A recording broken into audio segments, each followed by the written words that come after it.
Seja bem-vindo ao Bom Dia Mercado. Faremos juntos o nosso planejamento de trabalho para essa terça-feira, dia 17 de janeiro. Um dia predominante ainda de Copas na Turquia, na Itália, na Espanha, alguns campeonatos ainda estaduais, Copa na Inglaterra também, mas que a gente pode ter algumas oportunidades. Se você não é inscrito nesse canal ainda, fica o convite para você assistir o vídeo até o final e se gostar, não esquece de se inscrever e ativar as notificações.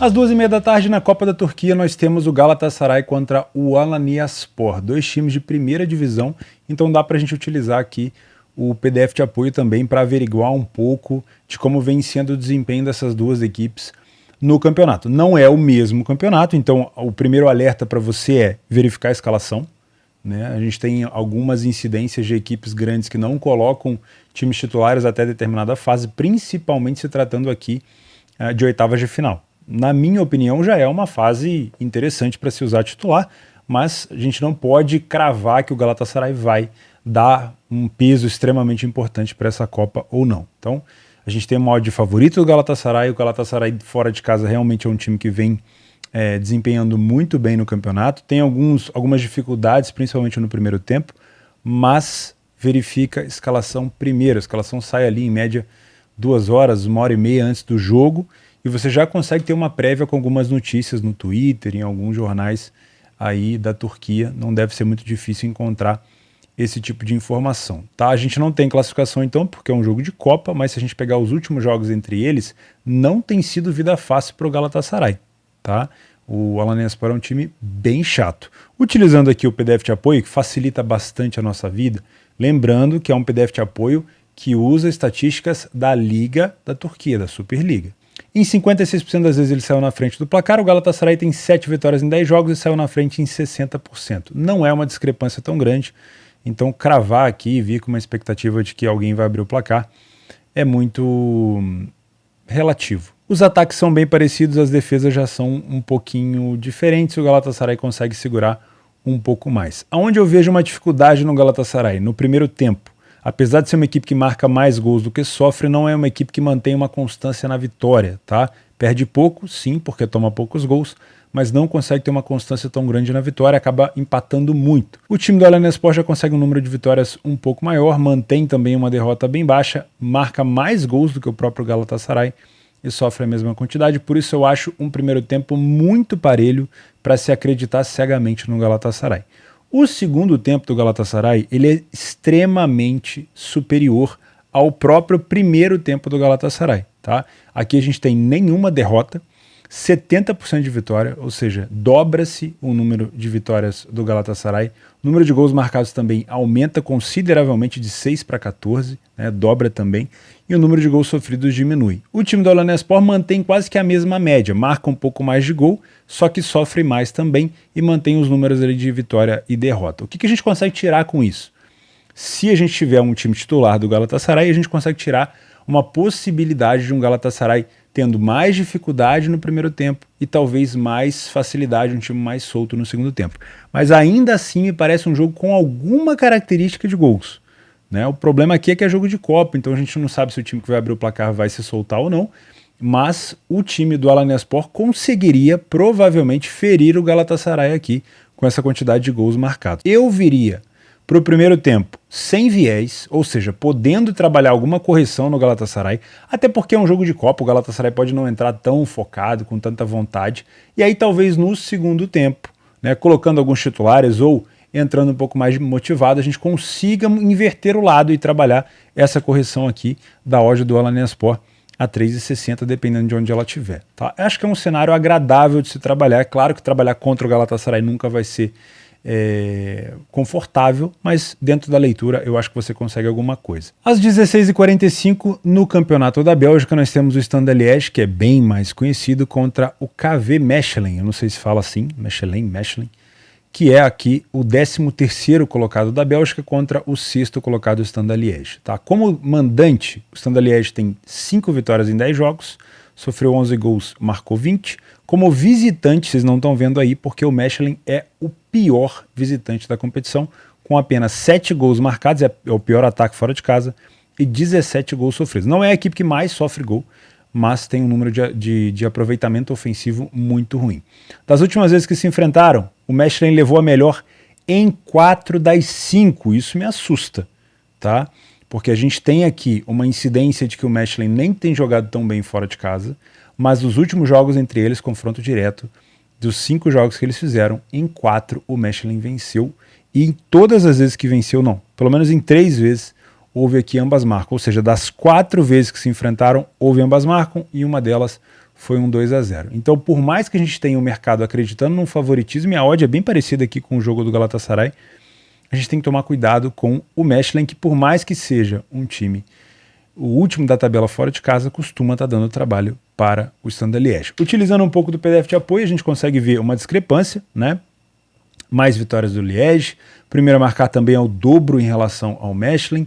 Jogos sem sofrer gols, o Standard Liège tem sofrido bem menos gols, apesar de tomar uma quantidade elevada no comparativo geral. Ele consegue ficar 40% dos jogos sem sofrer gol e falhou em marcar em apenas 10%. Tá? O Mechelen é uma equipe que fica sem sofrer gol em apenas 13% dos jogos, mas falhou em marcar em metade deles. Utilizando só esse contexto, já dá para imaginar que é bem provável que o Standard Liège marque um gol. Né? E olhando só para o desempenho do Mechelen fora de casa, é difícil acreditar num gol deles, porque o time tem muita dificuldade. Mas, como a gente viu nos últimos confrontos, o Mechelen tem feito aí alguma magia contra o próprio Standard Liège. Tá? Aonde eu vejo uma discrepância maior, caso você venha para trabalhar esse leia pior em campo aqui no Mechelen, ou uma correção de preço para o lado do visitante, é no primeiro tempo. Tá? O time do Mechelen perde 50% das primeiras etapas, sofre o dobro de gols do que marca, e o time do Standard Liège tem 30% de derrota apenas. Eu vou usar o apenas, porque para um time favorito poderia ser até menos. Tá? 50% de vitória, 9 gols marcados, 5 gols sofridos. Isso aqui me preocupa, é um número de gols sofridos um pouco alto, mas ainda assim é um primeiro tempo um pouco mais nítido de possível superioridade, porque no segundo tempo a gente tem uma queda de aproveitamento, principalmente de vitória do Liège, aumenta também o número de gols sofridos. O Mechelen tem uma queda também, tem uma quantidade de gols sofridos maior.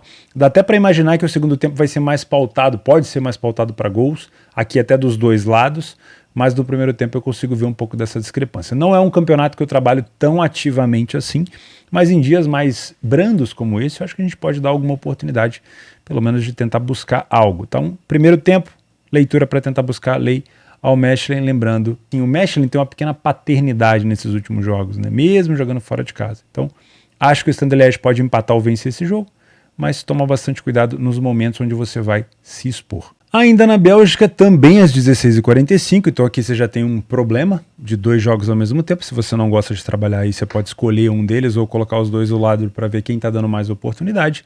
A gente tem o líder Genk com 52 pontos, 7 pontos a mais do que o Saint-Gilloise contra o Westerlo. Vou chamar assim, não sei se eu estou falando certo, me desculpe se eu estiver falando errado. O time do Genk tem o melhor ataque e a melhor defesa da competição. Incrível, tá?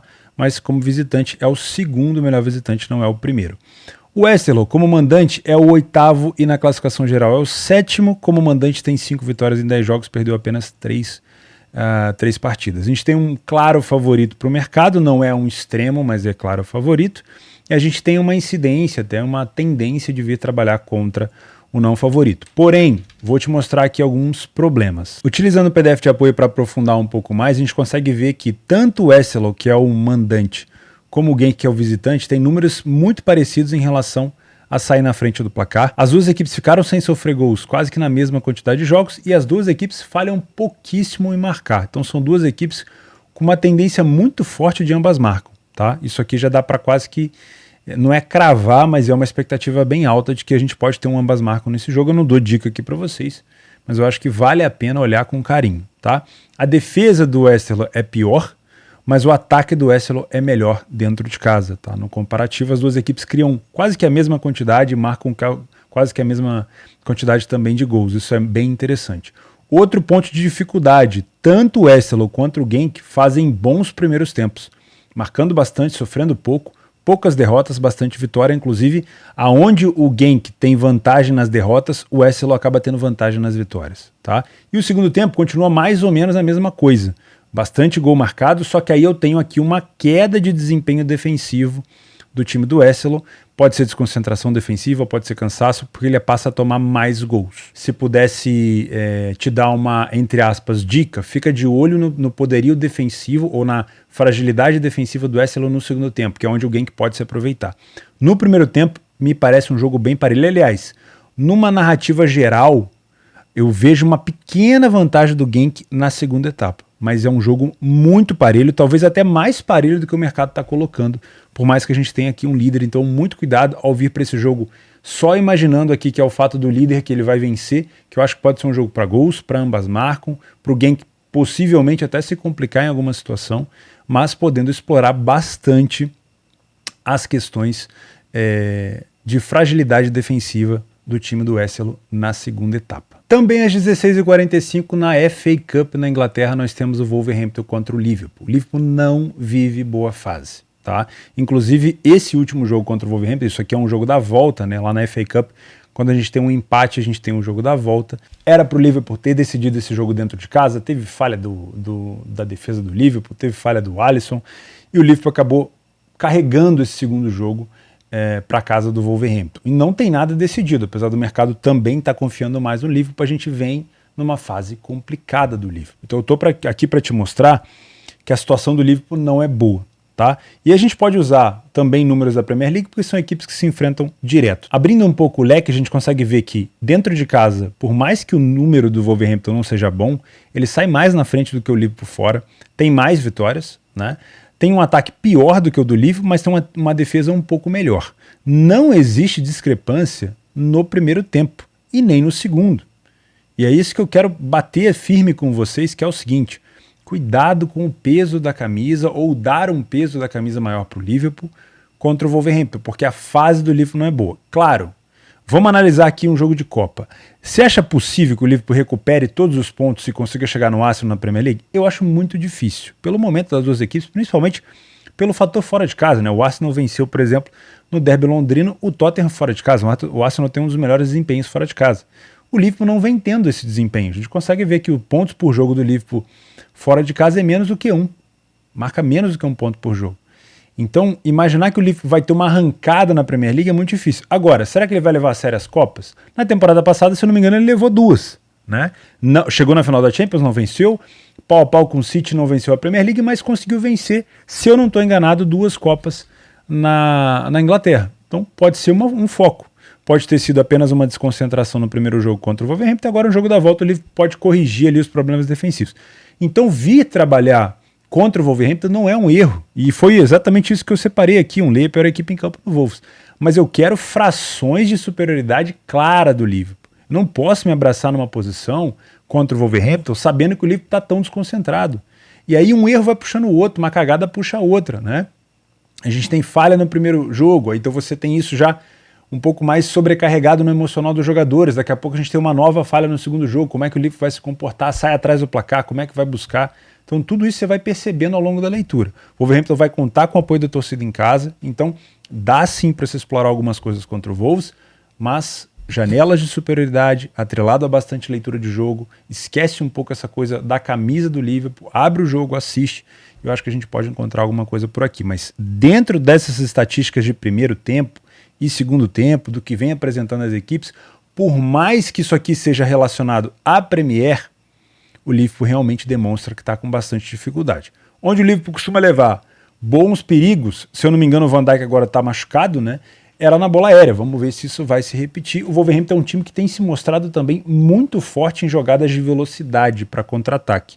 Então se o Wolves sair na frente, o Liverpool pode acabar sendo punido se vir desesperado para buscar essa recuperação. A mesma coisa vale para o contrário, porque o Liverpool sempre foi também um time muito forte em jogadas reativas, né, de transições ofensivas. Às 17 horas na Copa Itália nós temos Napoli e Cremonese. Se eu não estou enganado, esse aqui ainda é um jogo de oitavas de final da Copa Itália. Eu vou verificar isso agora aqui. Isso mesmo, oitavas de final. Então nós temos um Cremonese que hoje ocupa uma parte mais baixa da tabela de classificação na Itália, e nós temos o líder Napoli. E eu vou utilizar aqui junto com vocês dados do que vem acontecendo com o Napoli na Série A, porque são 2 times da Série A. Tá? E a Copa Itália vai afunilando ali as oitavas, a maioria dos times é Série A. A gente tem aqui o Napoli, marcou primeiro em 8 dos últimos 10 jogos, marcou em 8, ganhou 8, não perdeu em 8 e marcou 2 ou mais em 7. O Cremonese não ganhou nas últimas 8, concedeu o primeiro nas últimas 4, concedeu em 8 e concedeu 2 gols ou mais em 6 das últimas 10. Por si só, me parece lindo isso aqui para vir buscar um back ao Napoli, inclusive foi o que eu separei. Qual que é o problema aqui? Qual é o peso que o Napoli vai dar para a Coppa Itália, sabendo que é uma grande oportunidade essa temporada de conquistar a Série A italiana, que o Napoli, se eu não me engano, não conquista há anos. Tá? Eu não lembro qual foi o último título da Série A do Napoli. 89, 90 e 86 e 87. Foram as últimas 2 vezes que o Napoli foi campeão. Então nós temos aí uma quantidade de tempo absurda para um time grande como o Napoli. Então é o seguinte, eu não sei até que ponto o objetivo do Napoli também é levar a Coppa Itália junto. E eu não posso crucificar o Napoli de colocar um time alternativo, porque mesmo com um time alternativo, ele seria melhor do que o Cremonese. Qual que é o problema aqui? Com um time alternativo, talvez você tenha uma odd do Napoli mais alta. Jogadores do Napoli que estão fazendo ali excelentes temporadas, o Vitor Kvaratskhelia, que eu estou sempre falando dele aí, o cara está arrebentando agora, o Osimhen, eu não sei se eles vão estar disponíveis, o Alcif Elmas também, então eu não sei se os principais jogadores de frente vão estar disponíveis. Então, mesma dica que eu te dei no Galatasaray, confere a escalação desse jogo para não criar uma expectativa muito grande. Agora, se o Napoli falar, não, vou tocar a Coppa Itália junto, vai ser junto, então a gente pode utilizar um pouco aqui dos últimos jogos. Olha isso. Dentro de casa, o Napoli foi primeiro a marcar em quase 90% das vezes, o Cremonese fora de casa em 22%. O Napoli ficou quase 50% dos jogos sem sofrer, o Cremonese sofre gol em todos os jogos fora de casa.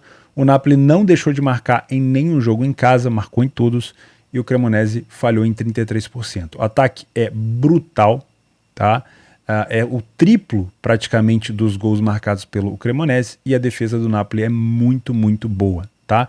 Engraçado é que a condição de criação do Cremonese não é ruim. O time cria muito bem, tem muitos times na Itália que não conseguem criar quase que 2 gols por jogo, né? Chances, grandes chances, mas o aproveitamento é ruim, e aí obviamente isso aqui demonstra limitação de elenco. O Napoli é superior tanto no primeiro tempo quanto no segundo, tá? Aqui obviamente a gente está usando dados da Série A, mas você vê que no primeiro tempo o Cremonese não venceu nenhuma, tomou 11 gols, marcou 4. O Napoli não perdeu nenhuma, marcou 14 e sofreu 4. E no segundo tempo eu tenho um Napoli perdendo talvez um segundo tempo apenas, mas um ataque do Napoli continua sendo bastante efetivo, o número de vitórias aumenta e a Cremonese passa a perder um pouco menos. Então eu vejo mais discrepância no primeiro tempo, que é onde geralmente eu busco esse back favorito. O que eu preciso? Escalação de titular do Napoli. Tá?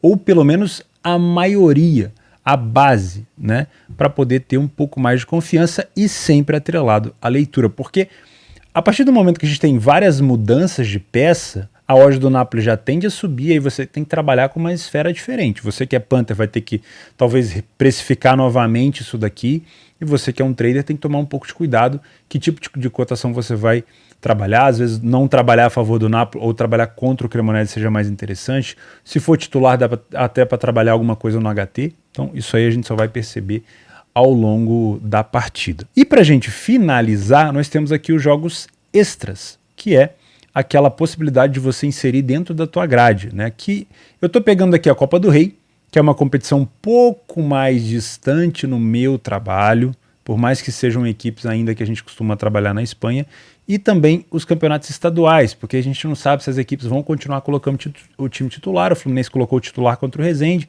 vai em busca do bicampeonato carioca, mas eu não sei se isso vai permanecer assim. Às 15 horas, Sociedad e Mallorca, 1,70 odd do Sociedad contra o Mallorca. Se a gente buscar no PDF, o Sociedad tem números melhores dentro de casa, com mais vezes saindo na frente do placar, menos vezes falhando em marcar, um melhor ataque e uma defesa parecida. Um pouco de discrepância no primeiro tempo, mas quase nenhuma discrepância, inclusive o Mallorca é até um pouco melhor no segundo tempo, tá? Então, se vier trabalhar contra o Mallorca, procura alguma coisa no primeiro tempo, pode ser mais interessante. mas eu não acho que exista aqui uma discrepância tão grande para colocar essa odd a 1,70 no seu fator casa. Alavés e Sevilha, aqui nós temos um time de segunda divisão, que é o Deportivo Alavés, contra o Sevilha. O Sevilha não faz uma boa temporada na La Liga, então a gente tem aqui um time do Sevilha que hoje se comporta como um time rebaixado, com todo o respeito, e um Alavés que não está tão mal assim na La Liga 2. Então, para mim, são equipes que nesse momento quase que se equiparam. Tá? Então o mercado tem a tendência de colocar o favoritismo no Sevilha por ele estar, obviamente, numa liga superior. Eu vou usar os dados aqui da La Liga 2 contra a La Liga 1, só para te fazer entender como está bem o Alavés, mas são níveis de enfrentamento diferentes. O Alavés saiu mais na frente do placar do que o Sevilha. O Sevilha não falhou em marcar nenhum jogo fora de casa, mas é um time que sofre gol em quase todos os jogos. E o Alavés ficou mais de 50% dos jogos sem sofrer gol. Tá? Existe uma discrepância do que o Alavés vem fazendo dentro de casa no primeiro tempo contra o Sevilha, fora de casa. No segundo tempo já não tem tanta discrepância. Mas é difícil utilizar o PDF nessas situações. Eu preenchi de propósito mesmo para te provocar, porque é segunda divisão e a primeira divisão são enfrentamentos diferentes, então é muito difícil. Para mim, leitura de jogo, dá para trabalhar contra o Alavés em algumas janelas de superioridade, dá para trabalhar correções do Sevilha, mas muito cuidado para não abraçar demais a camisa do Sevilha, porque como a fase do Sevilha na La Liga não é boa, é muito plausível de se imaginar que o Sevilha abandone algumas competições para manter o foco e sair dessa situação complicada na La Liga. Então não me surpreenderia aqui se o Alavés conseguisse essa eliminação. E o Fluminense, dá para trabalhar esse back contra o time do Nova Iguaçu a 1,30, desde que tenha intensidade, vontade e time titular em campo. Tá? Não é um adversário, não costuma ser um adversário tão chato o Nova Iguaçu. Se a gente pegar aqui das últimas vezes que se enfrentaram, a Fluminense venceu as últimas duas, mas verifica a escalação, porque com o time titular essa odd tende a segurar um pouco mais. Como vai ser um jogo isolado, a gente pode ter mais liquidez, dado as devidas proporções, até um pouquinho mais de liquidez, e ter uma odd do Fluminense mais travada para trabalhar esse back. Agora, um Leia Nova Iguaçu também não é ruim, né? Dependendo da sua metodologia, mas eu esperaria para ver se o Fluminense vai confirmar o time titular e se dentro de campo a gente tem aquela intensidade do time que de fato quer vencer o jogo. Valeu?